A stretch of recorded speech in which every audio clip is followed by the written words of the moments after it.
So,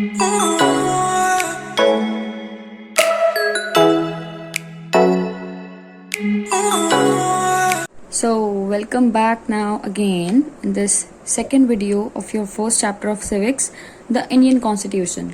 हमने first वाले video में जो फर्स्ट पार्ट किया इसका, उसमें हमने किया है कि नीड फॉर कॉन्स्टिट्यूशन से रिलेटेड यहाँ तक का पार्ट, ठीक है. Now we have to start की features of Indian constitution, right. देखो, मैंने थोड़ा सा नोट की फॉर्म में आपके लिए बनाया है यहाँ पर. द इंडियन कॉन्स्टिट्यूशन की फीचर्स, इसके हमारे ये 5 की फीचर्स हैं. Number 1 is secular federalism. Number 2 is parliamentary form of government. Number 3 is separation of powers. Number 4 is fundamental rights and number 5 is secularism. Okay. ये notes तो अभी मैं आपको provide कर ही दूंगी. But first let's start the chapter now. By the beginning of the 20th century, the Indian national movement had been active in the struggle for independence from British rule for several decades. क्या हुआ था कि जब 20th century की शुरुआत हुई तो जो इंडियन नेशनल मूवमेंट्स जो थे वो बहुत ज़्यादा चल रहे थे और उसके लिए जो स्ट्रगल किया जा रहा था कि हमारे को ब्रिटिश लोगों से इंडिपेंडेंस मिल जाए, वो बहुत सालों तक चलता रहा, right. During the freedom struggle the nationalist had devoted, मतलब कह सकते हैं बहुत ज़्यादा टाइम जो नेशनलिस्ट लोग थे, मतलब जो कि जैसे महात्मा गांधी और भी कितने सारे नेशनलिस्ट थे, तो सबने अपना बहुत सारा टाइम इन सब चीज़ों में गवाया था, ठीक है. मतलब उस चीज में कि उसको इमेजिन करना, फिर प्लान करना उस चीज के लिए कि what a free India would be like अगर जैसे उस टाइम पे ब्रिटिश रूल के अंडर थी इंडिया, तो वो उस टाइम का प्लान करते थे कि जब ब्रिटिश रूल से हट जाएगी, जब इंडिया इंडिपेंडेंट हो जाएगी, फ्रीडम हो जाएगी उसके पास, तो उस टाइम पे इंडिया कैसी होगी और उसमें क्या क्या चेंजेस, क्या करना पड़ेगा, क्या नहीं करना पड़ेगा, तो उसके लिए पूरा इमेजिन करते थे, प्लान कर रहे थे, ये सब करते थे, ठीक है.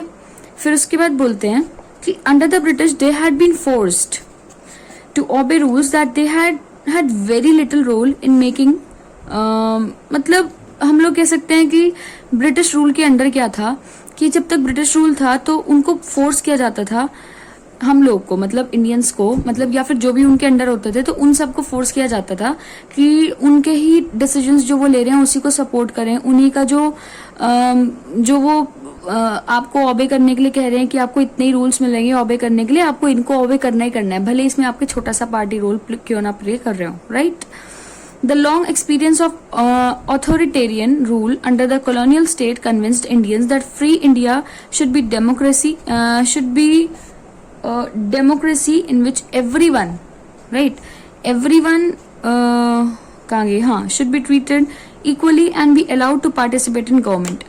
तो इसमें क्या था कि ये बोलते हैं कि जो हमारा लॉन्ग एक्सपीरियंस रहा है ऑथोरिटेरियन रूल का, जब कॉलोनियल स्टेट्स वगैरह थी, तो उस वाले जो एक्सपीरियंस था उस चीज को उठा के लोगों ने कन्विंस करने की कोशिश की इंडियंस को कि जब इंडिया फ्री हो जाएगा तो उसमें जो डेमोक्रेसी होगी उसमें हर बंदे को डेमोक्रेसी आने से इक्वल राइट्स मिलेंगे, और इक्वल राइट्स मिलेंगे तो जिससे कि सब लोग गवर्नमेंट के डिसीजंस में इक्वली पार्टिसिपेट कर सकते हैं, ठीक है. तो उनको इस तरह से समझाया गया. अब उसके बाद कहते हैं what remain to be done then was to work out the ways, एक सेकेंड, हाँ, what remained to be done then was to work out the ways in which a democratic government should be set up in India and the rules that would determine its functioning. तो उसके बाद ही कहते हैं कि अब क्या ही बचा था, सिर्फ क्या था कि अब तो कुछ इस तरीके से वो चीजें अपनाने रह गई थी और कुछ ऐसे रूल्स जो कि फंक्शनिंग में लाई जा सके, ठीक है. तो this was done not by one person but by a group of around, कितने अप्रोक्स ये लोग बता रहे हैं, 300 people who became members of the Constituent Assembly in 1946 and who met periodically for the next 3 years to write Indian's Constitution. तो ये जो पूरा सेट ऑफ रूल्स लिखा गया, ये सिर्फ किसी एक ही बंदे ने नहीं लिखा था, नो, ये हमारे ग्रुप ऑफ पीपल जो थे, बहुत सारे लोग थे, उन लोगों ने मिलकर लिखा था. और इसमें अराउंड 300 मेंबर्स जो थे, 300 लोग वो मेंबर बने थे कॉन्स्टिट्यूएंट असेंबली के 1946 में. ओके, एक सेकेंड, हाँ, ये ट्राइपॉड पे अपसेट हो गया, ठीक है. तो ये अप्रॉक्स 300 मेंबर्स जो थे वो कॉन्स्टिट्यूएंट असेंबली के बने थे और 1946 में, जो कि 3 साल तक लगातार पीरियोडिकली मिलते थे इंडियन कॉन्स्टिट्यूशन को लिखने के लिए, right. Now 3 members of the Constituent Assembly had a huge task before them. मतलब 3 नहीं, सॉरी, दीज मेंबर्स, जितने भी मेंबर्स सेलेक्ट हुए थे, इन लोग के पास एक बहुत ही बड़ा काम इनको सौंपा गया था, किस चीज का, कॉन्स्टिट्यूएंट असेंबली को मतलब जो कॉन्स्टिट्यूशन है उसको लिखने का, ठीक है। The country was made up of several different communities who spoke different languages, belong to different religions and had distinct cultures. देखो, ये बहुत ही बड़ा काम इसलिए था क्योंकि कॉन्स्टिट्यूशन लिखना अपने आप में एक बहुत ही बड़ी बात थी। इसमें इनको हर एक चीज का ध्यान रखना था। लाइक कुछ चीजें तो ये थी कि जो हमारे कम्युनिटीज हैं उसमें बहुत तरह तरह के लोग हैं। लाइक कोई कुछ लैंग्वेज बोलता है, कोई किसी रिलीजन से बिलोंग करता है, कोई किसी, और किसी के पास कल्चर्स जो है सबके अलग अलग हैं, राइट। तो also when the constitution was being written, India was going through considerable turmoil. In fact जब कॉन्स्टिट्यूशन लिखा भी जा रहा था ना, तो उस टाइम पे भी इंडिया में बहुत ज्यादा टर्मोइल रहा। इनफैक्ट जो पार्टीशन था of the country into India and Pakistan was imminent. Some of the princely states remained undecided about their future, and the socio-economic condition of the vast mass of people appeared dismal. बहुत सब कुछ ना ऐसे वो हो गया था कि देखो, इतना सब कुछ हो गया कि सबसे पहली बात तो जो हमारी टर्मोइल हो गया था उस टाइम पे, मतलब बहुत ज्यादा लड़ाई झगड़ा वगैरह हो गया था. और जो पार्टीशन था इंडिया और पाकिस्तान के बीच में, वो भी बहुत ज्यादा इमिनेंट था, राइट. और हम कह सकते हैं कि जो प्रिंसली स्टेट्स थी, कुछ प्रिंसली स्टेट्स का फ्यूचर जो था अब भी अनडिसाइडेड था, कि ये नहीं पता था वो कहाँ जुड़ेंगी, किसके साथ रहेंगी, किसके साथ कंबाइन हो जाएंगी, या अकेली वो एक स्टेट बन जाएगी, या फिर उनकी जो सोशियो इकोनॉमिक कंडीशंस हैं वो भी अभी तक अननोन थी बहुत सारे लोगों की, राइट. नेक्स्ट आता है कि all of these issues played on the minds of the members of the constituent assembly as they drafted the constitution. तो जो ये सारे इश्यूज थे ना, ये उनके दिमाग में चलने लगे थे जितने भी मेंबर्स कॉन्स्टिट्यूशन लिख रहे थे. They rose to the occasion and gave this country a visionary document that reflects a respect for, हम कह सकते हैं कि जब ये लिखा गया कॉन्स्टिट्यूशन, तो उसमें ये देखा गया कि हर एक जो पॉइंट उसमें लिखा था या कुछ भी लिखा था, हर एक चीज हर बंदे की एक वैल्यू कर रही थी और उसका एक अच्छा ही इम्पैक्ट पड़ रहा था सबके माइंड्स पे.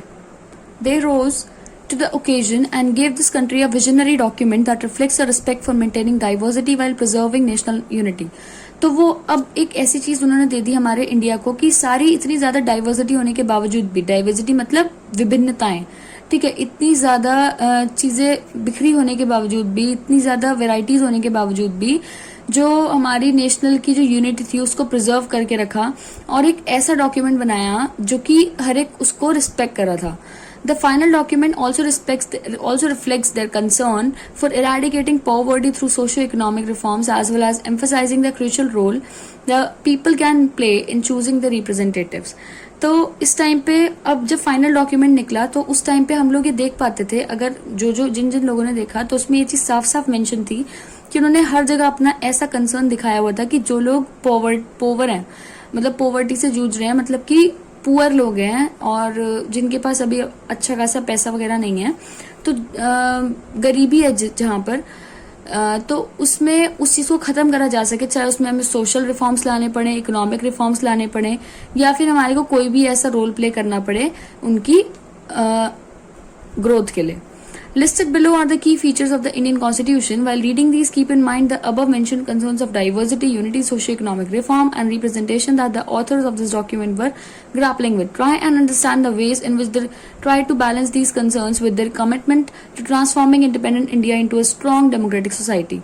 अब ये कुछ की फीचर्स दिए हैं तुम्हारे को इंडियन कॉन्स्टिट्यूशन के नीचे. 5 की फीचर्स आएंगे, हम लोग एक एक को सेपरेट पढ़ने वाले हैं, लेकिन पढ़ते वक्त ये चीज ध्यान रखना कि इसमें जो भी ये मेंशन पॉइंट्स हैं वो diversity, unity, socio economic reforms और रिप्रेजेंटेशन को ध्यान में रखते हुए लिखे गए हैं ऑथर ने, ठीक है.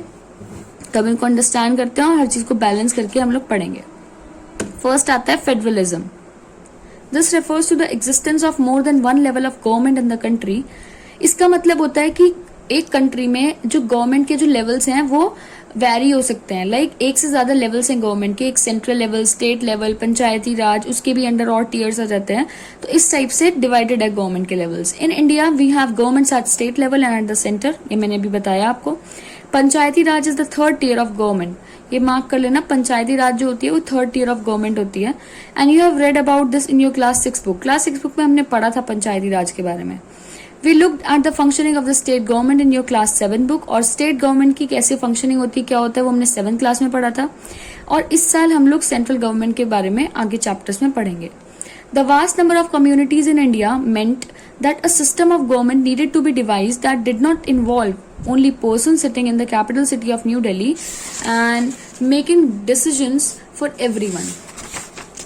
इसका मतलब है कि जो इतने सारे कम्युनिटीज के लोग हैं इंडिया में, तो इनका मतलब यही है कि जो सिस्टम है गवर्नमेंट का वो needed to be devised that did not involve only person sitting in, कि जो भी कोई डिसीजन हो सिर्फ यही नहीं कि लोग ही बैठे हो वहां पर और डिसीजन ले लिया न्यू दिल्ली में जो कैपिटल सिटी है, ठीक है। तो ऐसा नहीं होता कि सिर्फ खाली लोगों को बिठा के और डिसीजन ले लिया, राइट।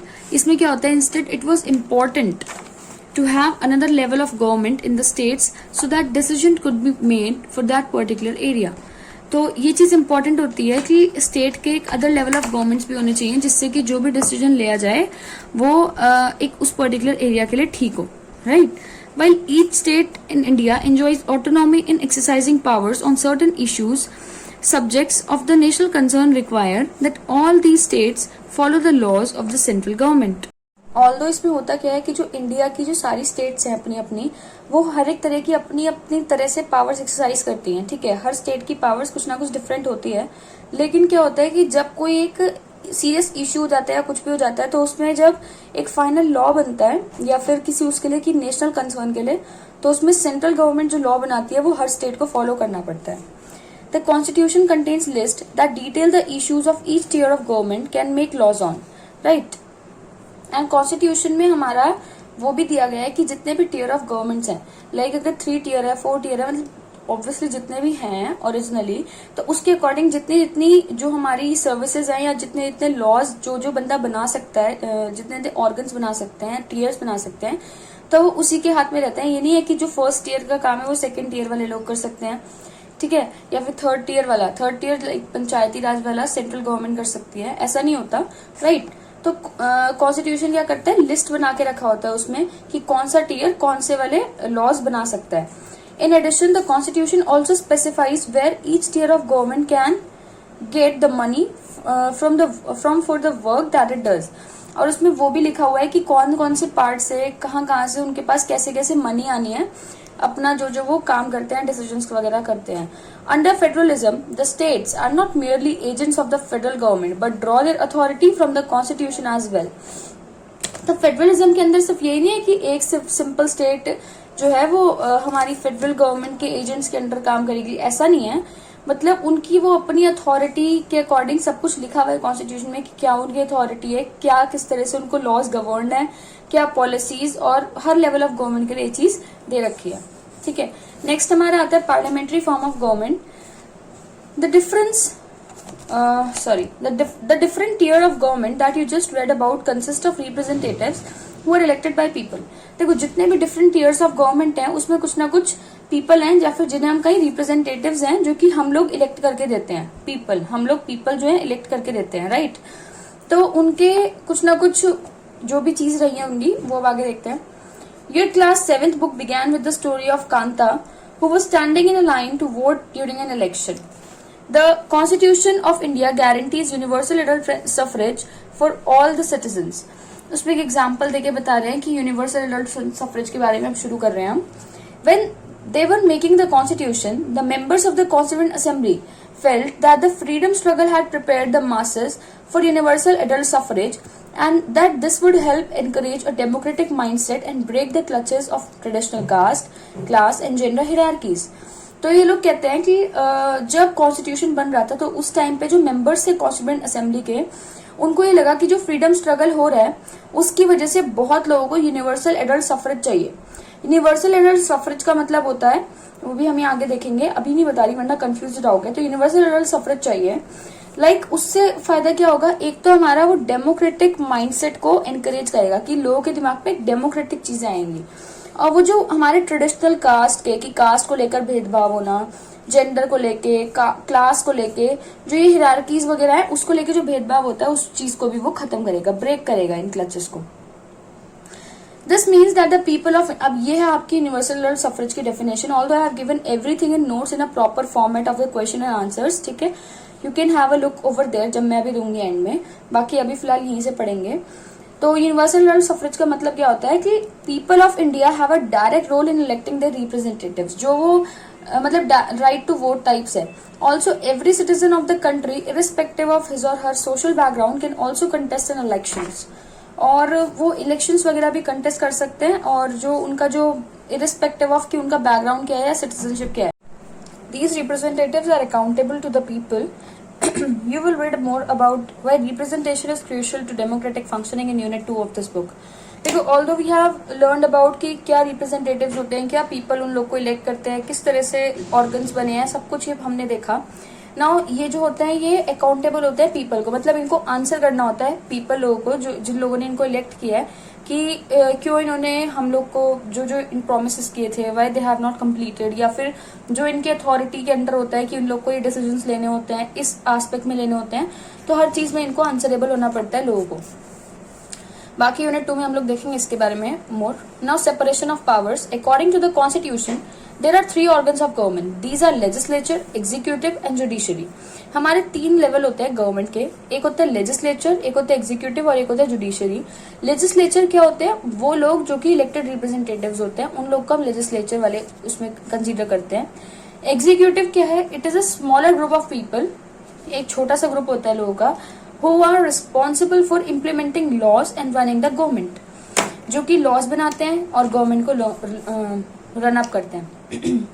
जुडिशरी भी हमारा आ जाता है, it refers to the system of courts in this country, जो हमारे कोर्ट्स वाला जो पूरा वो होता है, वो चीज जुडिशरी के अंदर आती है। In order to prevent the misuse of power by any one branch of government, the constitution says that each of these organs should exercise different powers. इसमें हमारा कि ऐसा ना हो कि लेजिस्लेचर अपनी पावर्स, अपनी वो सब चीजें जो है वो मिसयूज करे, या फिर एग्जीक्यूटिव करे या जुडिशरी, कोई भी एक बंदा ऑर्गन जो है वो मिसयूज ना कर पाए। तो उसके लिए उन्होंने कॉन्स्टिट्यूशन ने क्या करा कि कुछ इस तरह से उनके जो पावर्स एक्सरसाइज करने के तरीके हैं, या फिर पावर्स जो उनके हैंड में है, वो इस तरह से लिखी है कि वो उसमें कर ही नहीं पाएंगे। Right now, though this each organ acts as a check on the other organs of the government and this ensures the balance of power between all three. तो इसके थ्रू क्या होता है कि हर एक ऑर्गन जो होता है वो एक दूसरे के ऊपर अपनी नजर रखता है, और इसकी वजह से जो बैलेंस होता है पावर्स में वो बना रहता है। ठीक है। Now come to fundamental rights. This section of fundamental rights has been often referred to as the conscience of the Indian Constitution. Colonial rule had created a certain suspicion of the state in the minds of the nationalists, and they wanted to ensure that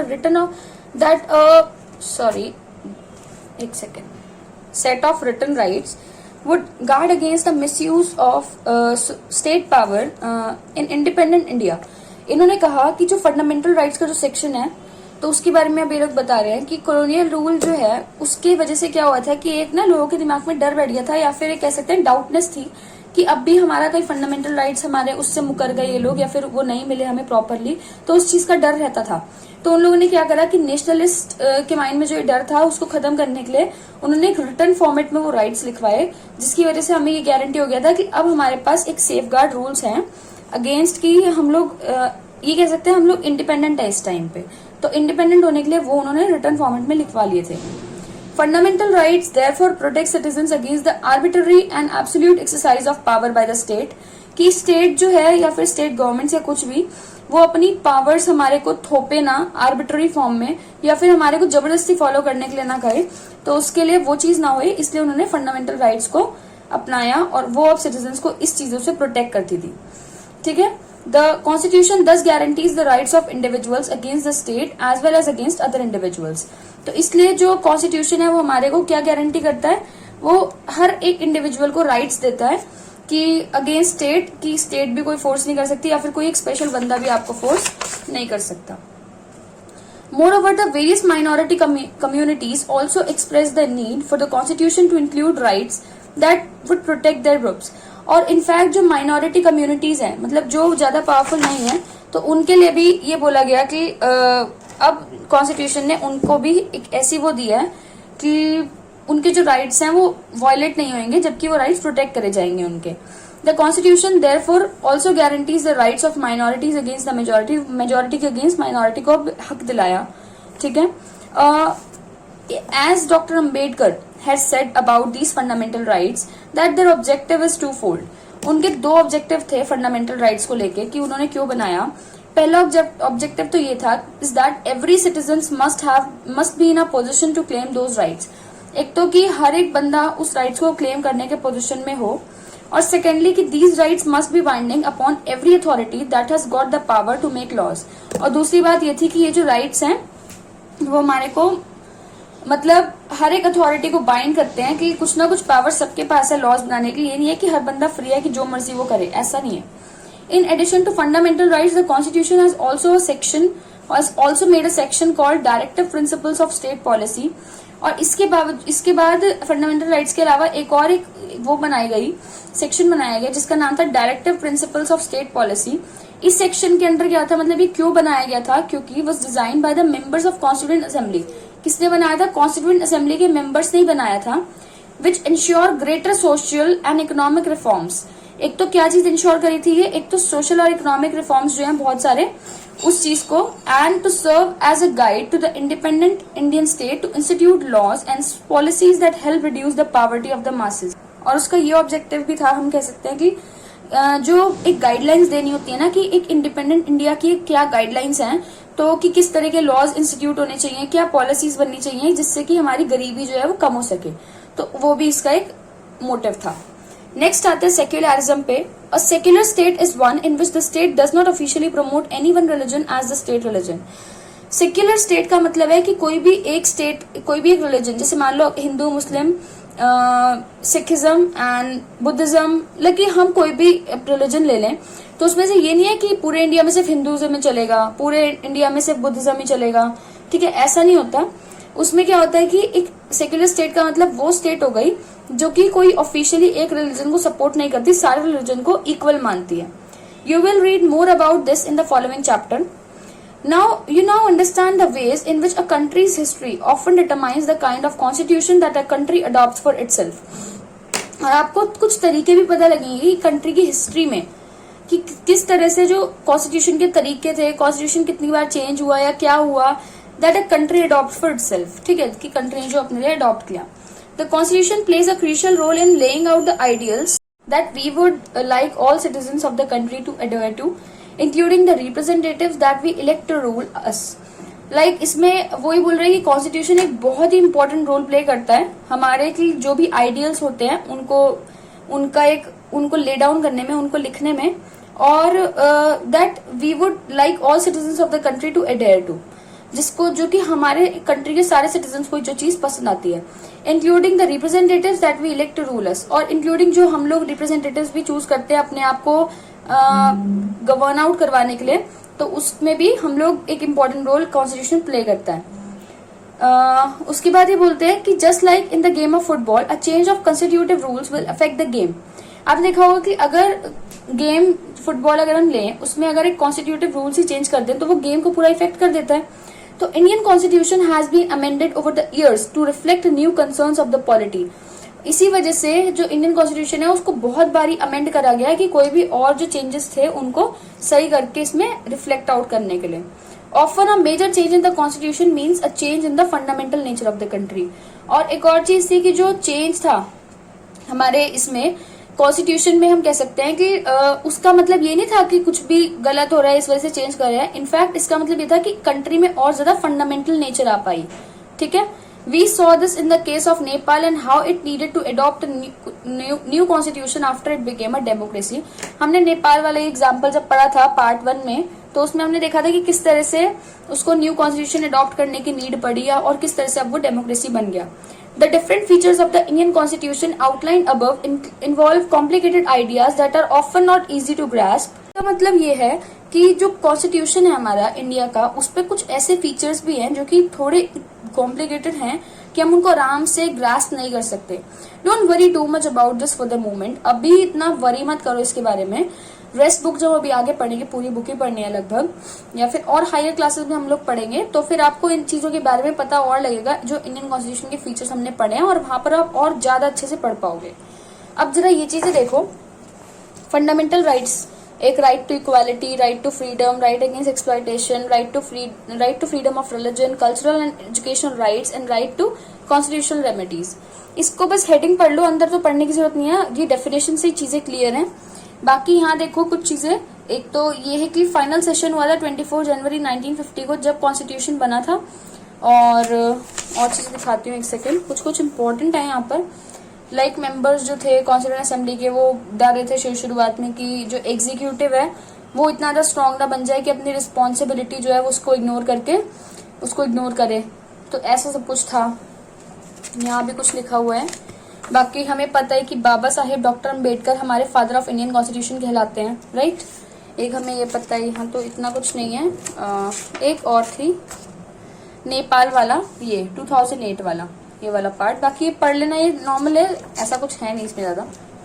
और एक ये था, ठीक है। तो यहाँ तो आपका चैप्टर का मैंने थ्योरी का सब कुछ कंप्लीट करा दिया ना। Let me show you notes. बाकी तो आपको शॉर्ट वीडियो मिल जाएगी इसके नोट्स की। आपको एक एक करके दिखाती हूँ। ये देखो, सबसे पहले ये वाला, इसका स्क्रीनशॉट ले लो। ये हमारे की फीचर्स हैं इंडियन कॉन्स्टिट्यूशन के, उनको मैंने रिफ्लेक्ट किया है। और उसके बाद ये यहाँ पर क्वेश्चन आंसर्स की फॉर्मेट में आपको ये दिया है। इसका स्क्रीनशॉट ले लो, बाकी नहीं तो शॉर्ट वीडियो में you can get it. Next दिखाती हूँ। ये देखो, ये आपके 9 क्वेश्चंस यहाँ कंप्लीट हो जाते हैं। ये मैंने बहुत अच्छे तरीके से इसको एक टैबुलर फॉर्म वाला टाइप करके दिया है कि इट वुड लुक गुड।